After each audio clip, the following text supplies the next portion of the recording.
பிள்ளையார்பட்டி கற்பக விநாயகர் கோயிலில் புத்தாண்டை ஒட்டி சிறப்பு வழிபாடுகள் நடைபெற்று வரும் நிலையில் அன்னதான குழு சார்பில் 18வது ஆண்டாக செட்டிநாடு அறுசுவை அன்னதானம் வழங்கப்படுகிறது. இது பற்றிய மேலும் விவரங்களை தருகிறார் நமது செய்தியாளர் செந்தில்குமார். செந்தில்குமார், முழு விவரங்கள்.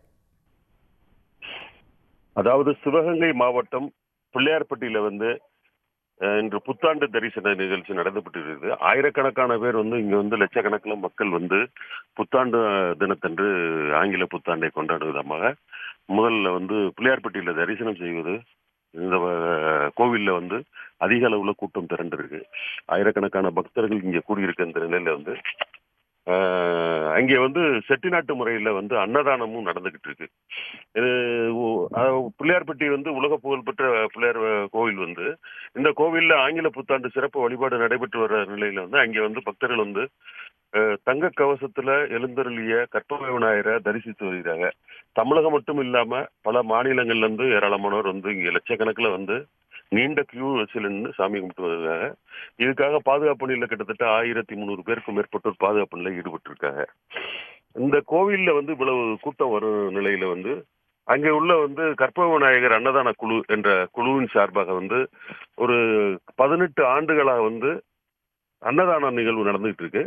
கோவில் வளாகத்துக்கு வெளிப்புறம் இந்த அன்னதான கூடாரம் அமைத்து அங்கே எல்லாருக்கும் அன்னதானம் வழங்கிட்டு இருக்காங்க. இதுல கற்பக விநாயகர் கோவிலுக்கு அந்த கோவிலுக்குன்னு சொல்லி கிட்டத்தட்ட ஒரு 55 சமையல் கலைஞர்கள் தானா முன் அன்னதானத்துக்கு உதவி செய்து வருகிறார்கள். 55 சமையல் கலைஞர்களை கொண்டு காலையில இட்லி, பொங்கல், ஊத்தப்பம், கேசரி, செட்டிநாட்டு வெரைட்டிஸ் அதிகமா உணவாக வழங்கிட்டு இருக்காங்க. அதே போல மதியம் வெஜிடபிள் பிரியாணியோட தயிர் சாதம் மற்றும் செட்டிநாட்டு காரக்குழம்பு இந்த மாதிரி மதிய உணவுக்கும் தயாராகிட்டு இருக்கு. இந்த நிகழ்ச்சி சாயந்தரம் வரைக்கும் மாலை வரைக்கும் இந்த அன்னதானம் நடக்கும். இதுல கிட்டத்தட்ட இந்த ஒவ்வொரு ஆண்டும் கிட்டத்தட்ட 15,000 20,000 பேர் வரைக்கும் அன்னதானத்துக்கு எல்லாரும் இங்க அன்னதானம் வழங்கி வருகிறார்.